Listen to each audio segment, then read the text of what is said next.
Matt Moore, welcome back to the show. Thanks so much for having me back on. So for those of you who follow the Art of Manliness website, Matt has been contributing food content for us over the years.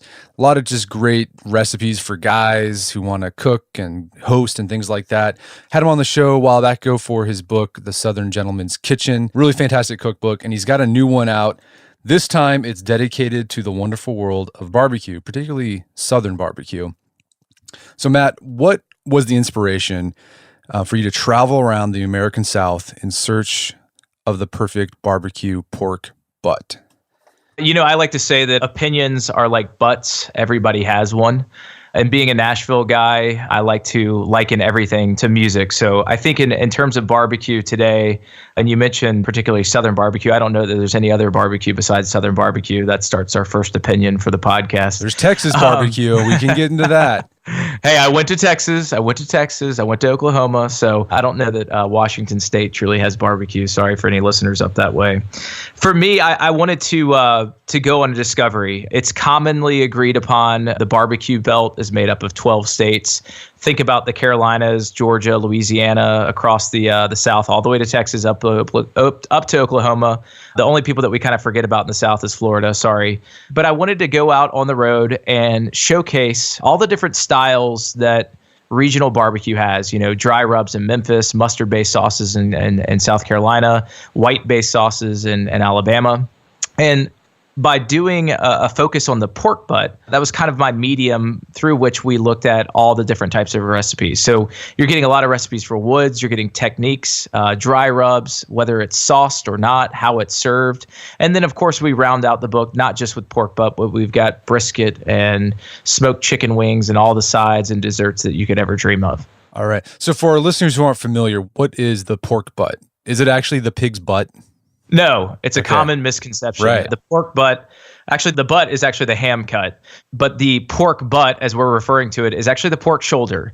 And again, there's a lot of opinions. There's a lot of mystery behind where that name came from. But the pork butt got its name back in the day because they used to salt cure the shoulder cut along with all of the other cuts and pack them in barrels. And those barrels were sold, and the terminology to refer to that barrel was a butt, B-U-T-T. It's where we get the name Boston butt. So it's actually the shoulder cut, which typically is a really tough cut. You know, it's a lot of muscle, a bit sinewy, and that's what requires such long cooking periods from anywhere from 20 hours, as I discovered in St. Louis, all the way down to just a couple of hours. And that's the unique thing about it. There's kind of 20 ways to skin a cat, and same way with a pork butt. So is that why the pork butt is often used in barbecuing? Because it requires, a considerable amount of cooking time to get it nice and tender? Yeah, I mean, barbecue traces its name most commonly to the term barbacoa, which is roasting meats over open coals on spits. I think the pork butt is so popular because it's really ubiquitous. Sorry for the Texans and Oklahomans, but, to me, the pig is the cornerstone of Southern barbecue. And I think that the pork butt is kind of that veritable cut that everyone goes back to. It's a humble cut. It's cheap. Stretches to feed a crowd. And for me, it's the starting point for kind of defining Q. As I mentioned earlier, liking everything to music. I think ribs for a long time have served as basically the lead singer of the band. Everybody loves ribs. They're adored by all, but they're quite finicky to prepare and also when you're consuming them. I think if you look at Texas and Oklahoma barbecue, brisket has come on the spotlight. It's kind of like the lead guitarist is trying to steal some of that spotlight from the rib. But the pork butt has always served as kind of the drummer or the bassist behind the scenes, keeping everybody in time. And I wanted to pay homage to it, to uncover what people are doing with that cut from state to state to state. Right. I've never been a fan of ribs. I mean, I'll like them, but it's not like my favorite. It's not my favorite thing. When there's barbecue, I'm like, oh, I'll have a rib. That's it. But I'd rather eat. A great rib. Yeah. I mean, pulled pork is obviously one of my favorites, but a great rib can be transcending. But you more often than not come across really, really bad ribs than you do great ribs. I'll tell you, one of the places we featured in the book is a place called B Daddy's Barbecue in San Antonio, Texas. And they're known for their beef brisket and beef ribs. And let me tell you what, man, I ate more than my weight's full of beef ribs that afternoon in San Antonio. Got to do it right. So let's talk about the history of barbecue. It's a predominantly Southern phenomenon. It's been transported to other parts of the country. But what's the history of barbecue in the South? Why is it such a big thing there? It's cheap. Pigs were first brought over by DeSoto to Florida back in the 1400s. And it was an animal that could survive long voyages at sea. And then it didn't need a whole lot of domestication when it came stateside. They could basically let them run wild, a problem that we're dealing with still today in the South. That being said, to cook these meats, it does take a low temperature and quite a bit of time. So I think just regionally, it's what caused it really to proliferate throughout the South. And I dig into the history of one of the unique things that we uncovered is, the South has had a long storied culture. Some of it's more troubled than any, but back in the plantation era, one of the rare acts of humanity that you would see amongst slave owners and slaves is they would throw, and they're still called these today, pig pickings, where actually you broke the bonds of social hierarchy. And the slave masters would literally dine with slaves. And it was a time of celebration. It was a time of harvest. And that's still a tradition that's carried on, obviously not in the same bounds that it is back in the past. So, I think it's always played an important role in the Civil War. It was a food that could be salt cured and preserved to keep people fighting and cheaply served. But I also love politics. And I'm not going to talk politics today, but barbecue in the South is often found at political rallies. It's found at weddings. It's found at funerals. It's a food that everybody loves. It's a food that can serve the masses. And I think it's the ultimate comfort food. Though in different forms, you find it throughout the South. And now you're finding it throughout the U.S. and the rest of the world. Yeah, I think that's interesting. The history part was really fascinating, that people in the 17th century or the 18th century were having barbecue parties, right? It's crazy to absolutely think. We think it's it's this thing that we've been doing just for a short time, but no, it's been going on for hundreds of years. Yeah, that whole hog style of cooking. One of the other things is the etymology of the word barbecue. As I mentioned earlier, most people relate it back to the term barbacoa. Some people give credit to the French Haitians that call it barbecue, which is basically nose to tail, if you will, or head to tail. And that's kind of to describe the whole hog method of cooking in the Carolinas.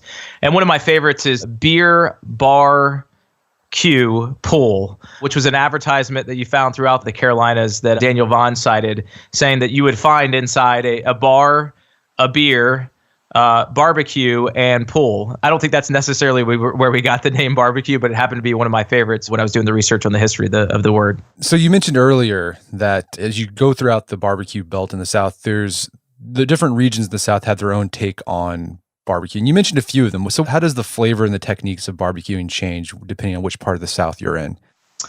Yeah, great question. The Carolinas, specifically North Carolina, is most known for cooking a whole hog.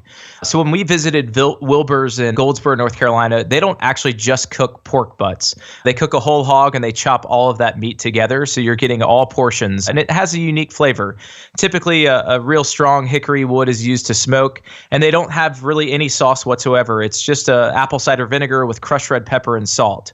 As you make your way down through South Carolina, you're starting to pick up more of a mustard-based sauce, and a lot of folks give credit to a lot of the German immigrants that came over during that time period.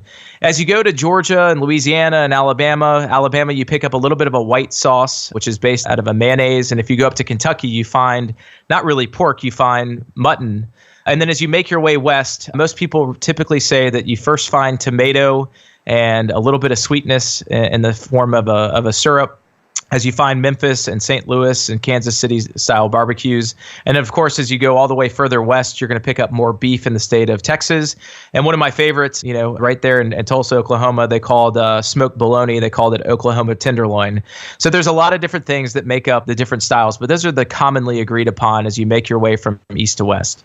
So do you know why the tomato and the more sweet is in Missouri and Kansas City? You mentioned that the mustard base from the Germans and the Carolina stuff is more from whatever, why the sweetness as you get west? It's a good question, and that's one that you might have me stumped on. I didn't find anything that out of particularity would lend itself to say that tomatoes appeared more in that side of the country. I think that just tastes are different. To me, people ask all the time, well, what is good barbecue? I think we all associate barbecue with what we grow up on. So for folks in Kansas City and Memphis and St. Louis that tend to like a sweeter based sauce, when they try Carolina style barbecue, which I said is just vinegar, a little bit of heat from crushed red pepper and salt, they don't really consider it barbecue because it's not the barbecue that they grew up on. So it's still something that's super, super hyper regional. But as to why you get more maple syrup or cane syrup or something along those lines as to what makes it sweeter, I just think it naturally evolves over time as people's tastes and preferences kind of carry on that way. Gotcha. So, you mentioned, people ask you, what makes good barbecue good barbecue? You can have bad barbecue, like there's bad ribs. Is it possible like to screw up a pork butt, or is it a pretty forgiving piece of meat? Yeah, I think one of the unique things about focusing a spotlight on the pork butt, it is a forgiving cut, right? Skip Steele, who's a pretty famous pitmaster at Bogart's in St. Louis, he said it perfectly. He said, cooking is a math problem. Time plus temperature equals results.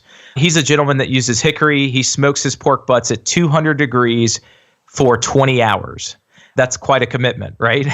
I found a gentleman in Leachville, Arkansas at Big Butts Barbecue that will actually break down the pork butt. So he cuts them into 1 1/4 inch steaks. So you get more surface area, and he cooks them at about 325 degrees for just a couple of hours. The results were different, but they were still both delicious. So I think in terms of the other cuts, it's like a brisket, which, once it's dry, it's not good anymore. Ribs can be quite dry or not a whole lot of meat on the bone. The pork butt is one that is quite humble and forgiving, and there's a lot of different ways to approach it. In this book, you visit all these different barbecue joints, big ones in the South. I mean, what do you think they all had in common? And besides that, like what were the big differences? Besides the regional flavors of what they're doing, did they have differences in the way they approach barbecue or innovation or sticking to tradition? Yeah, great question. I think we'll dig into it in just a bit, but the commonality was just great people. These pitmasters that show up to work at 3 or 4 o'clock in the morning to cook all day long. I mean, they're judged more than a Michelin star chef. So in those instances, the commonality was just meeting great people. In terms of innovation, yes, I think anybody can cook great barbecue on the most expensive piece of equipment, whatever that might be. So if you just have a kettle grill that you can pick up at any hardware store with some charcoal, that's one of my favorite ways to cook. Digging a hole into the backyard to cook a whole hog.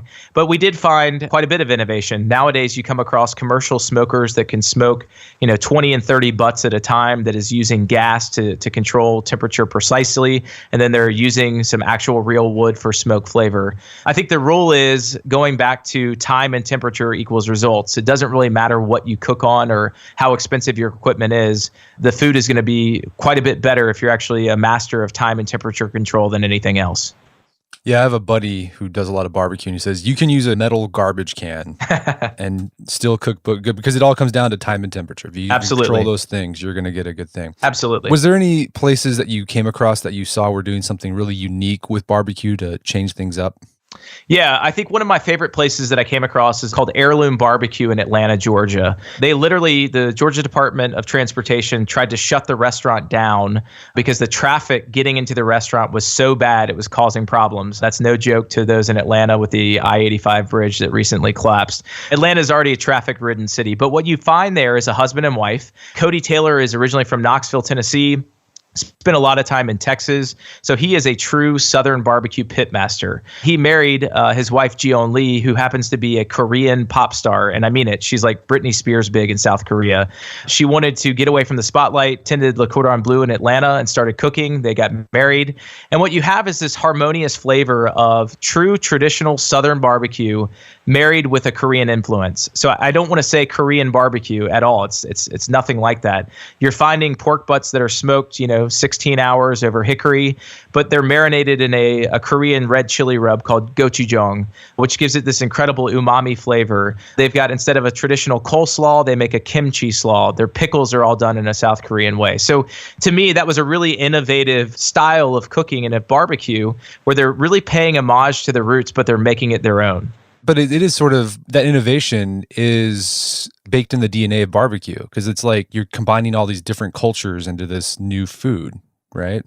Absolutely. I think the thing about barbecue is we're probably a little slow to walk towards innovation. Most purists might go to a place like Heirloom and claim that because of some of the influences, it wasn't traditional Southern style barbecue. I would hotly disagree. I think that barbecue is a constantly evolving space, and that's one of the things that I wanted to showcase in the book is a whole lot of diversity. Most people think of pitmasters being men, but there was quite a few females. Helen Turner in Brownsville, Tennessee.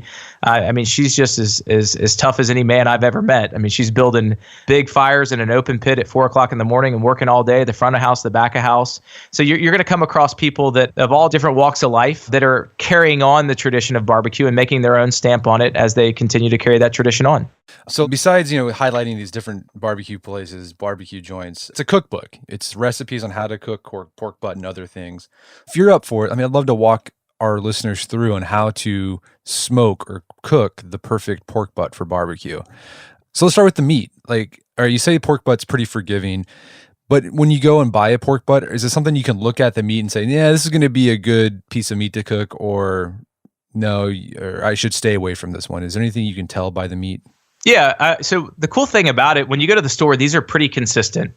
You're going to find them most often in a range anywhere from 8 to 12 pounds. I tend to like one around 10 pounds if I can find that. You'll find How much does that feed? Goodness gracious, at least 20 people, right? Jeez. And typically you're going to find those, and I think your listeners will really appreciate this. I buy pork butts at my local grocery store here in Nashville, Tennessee, which sometimes has higher food costs, for 99 cents a pound, right? So I can buy a 10-pound butt for $10 and typically feed, 15 to 20 people depending on the method that I'm using, whether it's sandwiches or just on a plate or whatever. So you're going to find those. You want to look for ones that have a nice fat cap on the top, and it'll also include the bone and the shoulder. That's really what you're looking for. And like I said, it's super humble. It's super cheap. You want to find ones that are fresh, but I think any local market you can go down to or ask your butcher to source for you. It's a really cheap, affordable food source that you can find basically anywhere. All right, let's talk about the thing that causes a lot of consternation. Yeah. Seasoning. Is it seasoning. wet or dry seasoning? What do you do? I came across a lot of different methods, so I'll let you guys dig into some of the different recipes. I prefer a dry rub, right? What's going to flavor the butt, and again, I'm one that's a little bit more of a purist. I don't really use a whole lot of sauce after I've cooked my meat. It's kind of more of a Carolina style where I might add a little bit of vinegar, salt, and pepper. So by using a dry rub, it's one of my first chances, besides using actual smoke to flavor the meat. The dry rub is really going to be my chance. So I love a really, really liberal dry rub. I saw it just as simple as coarse salt and pepper, all the way up to using, a ground garlic and onion powders and mustard powders and chili powders. But for me, I'm one that likes to really work a rub, of which you'll find plenty of recipes in the book, all throughout every crevice of the meat before it hits the fire. And if you do a wet seasoning, wet rub, do you do that after or before you start smoking it? What I found, a good question. I found a lot of people doing kind of like a brine, right?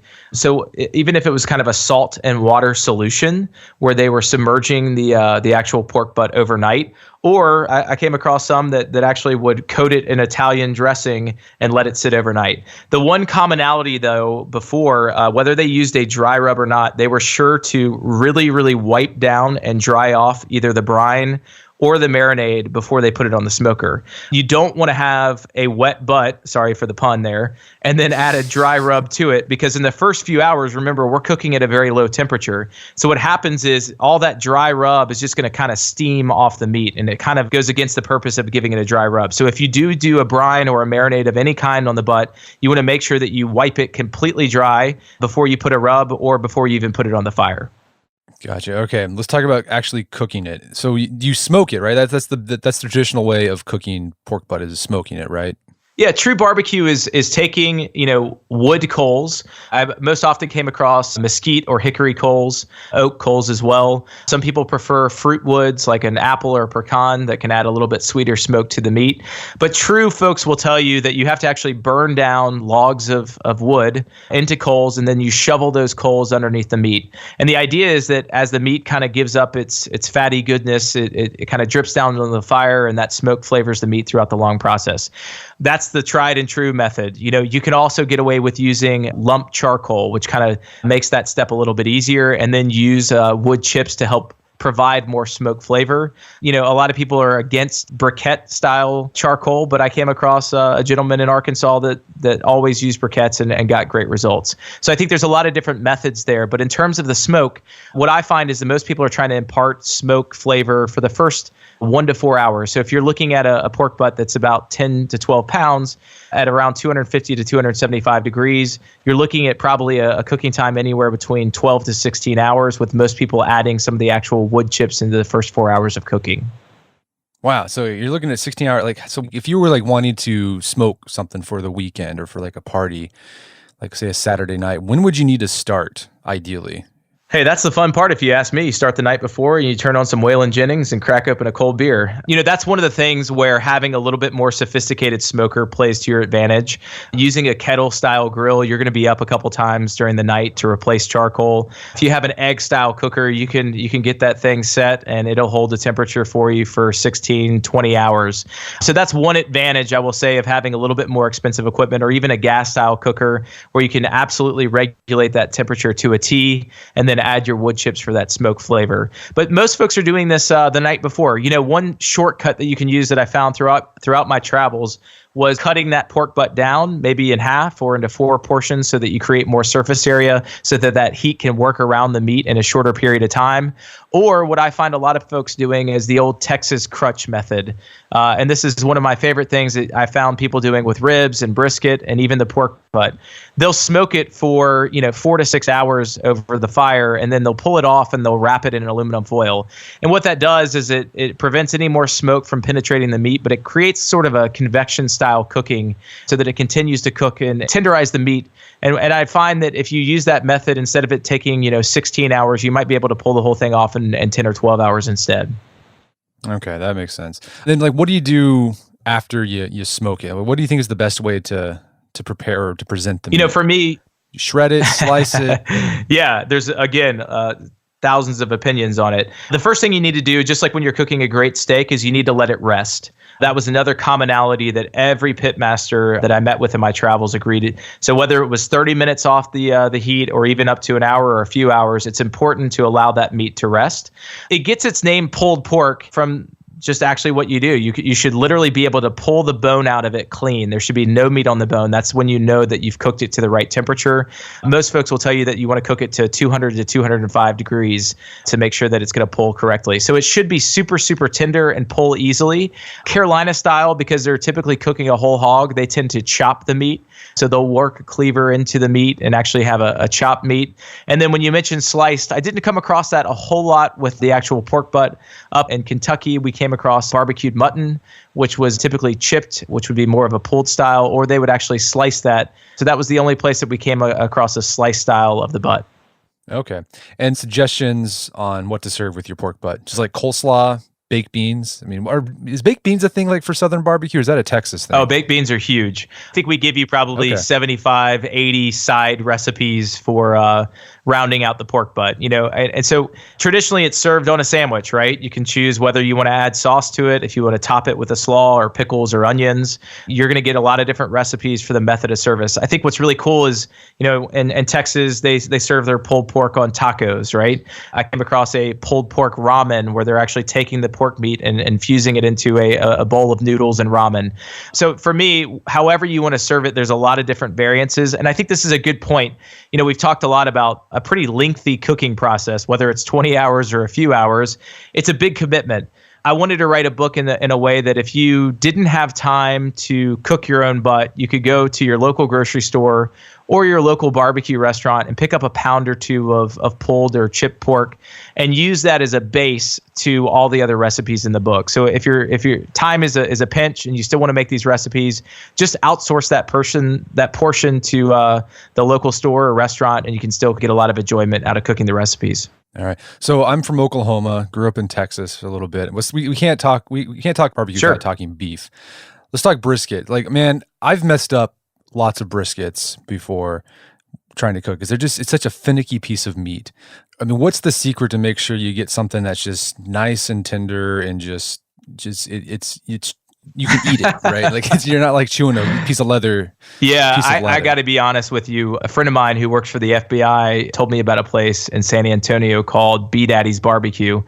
You got to be, when you think about it, finding a pork butt in Texas was really difficult. But the reason I went there is because you have so many military guys that are down there from other parts of the South that just demanded a pork butt. I went for the pork butt, but I could not leave because of the beef ribs and the brisket. One thing about brisket is it's hard to find and source a quality of meat. I mean, you've got to really spend a good bit of money to get a great cut. Depending on the time of the year that the cows are actually slaughtered, that's going to play a big part into the quality of the cut that you're actually going to smoke.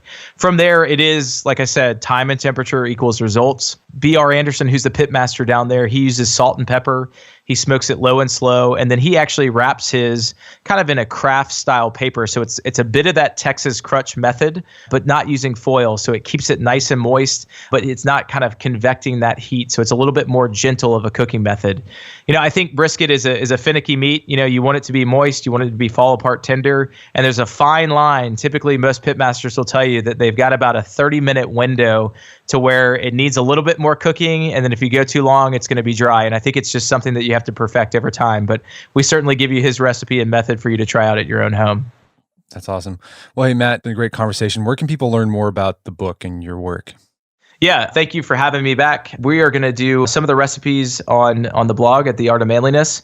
And then you can also check me out Instagram at Matt Moore Music or via my site at mattrmoore.com. Awesome. Matt Moore, thank you so much for your time. It's been a pleasure. Hey, Brett. Thanks. My guest today was Matt Moore. His latest book is The South's Best Butts. It's available on Amazon.com and bookstores everywhere. Pick up a copy. Also, you can check out more about his work at mattmoore.com. Also, check out our show notes at aom.is/porkbutt, where you can find links to resources. We can delve deeper into this topic, and you can find more of Matt's cooking content at theartofmanliness.com.